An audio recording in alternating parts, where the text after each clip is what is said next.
Hi guys, it's Janet Wakeland here with RemarkablyCreated.com. In today's One Take Wonder video, we're going to make this beautiful monochromatic card together. This is one of my favorite things to do, is to create what I call monochromatic cards, because it showcases, first off, the color coordination of Stampin' Up's products, how the ink and the ribbon, their cardstock all tied together. Plus, it's also one that you don't have to stress over, do the colors match? Do they go together? So I love doing that. And it also creates a nice, clean, fresh image for us. So we're going to assemble this card together.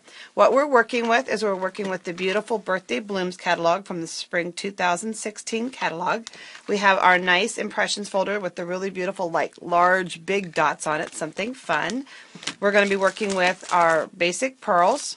The colors that we're working with are Cherry Cobbler. We have half a sheet of Cherry Cobbler cardstock. We'll just go ahead and fold that, pretend like I have my scoring tool. This is the second video I've made this morning and I still didn't go pick it up. I've already, through the magic of television, pre-embossed our quarter sheet of white cardstock. So let's take and put a little bit of adhesive on the back here. I can go ahead and fold my ribbon over and have it adhere to that. I want to move it over just a little bit. Pick it up, slide it over. And then I can put a length of adhesive down the front because it's going to be underneath the ribbon. We'll take our ribbon scissors and let's just cut this on a point like that. So that's the basic background of our card, so that's finished. So now we can go ahead and we can add adhesive and add that to our card front. And then we can set that aside. So Cherry Cobbler ink, and let's grab our Birthday Blooms stamp.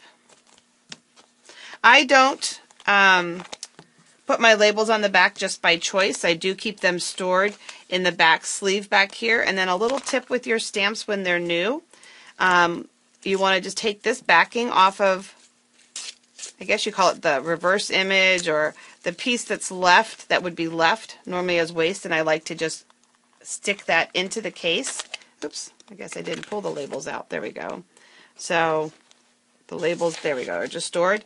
And then this piece would stick inside the case, and then it helps me see which stamps are missing, which stamps, might be out and about somewhere, and it also then just holds them nicely in the case. So just a little extra tip there for you. So we have our block. And then another tip for you, when I'm working with larger stamps, a lot of times instead of the traditional tap, tap, tap on the ink pad, I like to leave the stamp rubber side up and then just take the ink to that. It also helps avoid putting a lot of extra pressure and really squishing your ink pad. So we'll just tap it. And we're going to go ahead and stamp it. We would take our scissors and we would cut it out, as you can see here on this card. So you would go ahead and cut it out. Then some of the other extra touches that we added to this card is that we have our Wink of Stella here, and when you get your Wink of Stella, it's going to be in your little container like this. And let's take it out.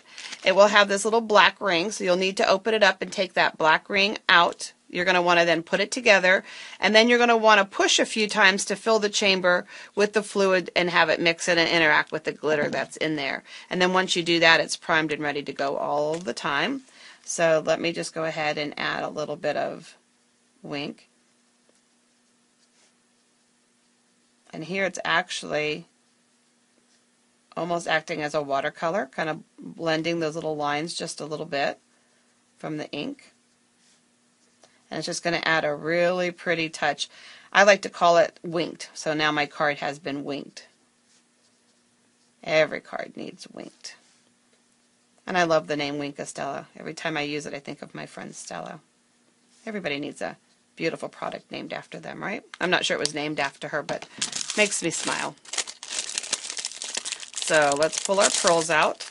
This is an indispensable tool in your crafting world. It's a paper piercing tool. And I'm going to chase the point here. I just told you how indispensable it is, and I still can't pick these up. And I'm just going to put 4 or 5 in the center. But you can see here how it's just added that little bit to the card. This one here doesn't have the Wink of Stella, so We want to make sure that you're dressing it up with that little bit of extra oomph.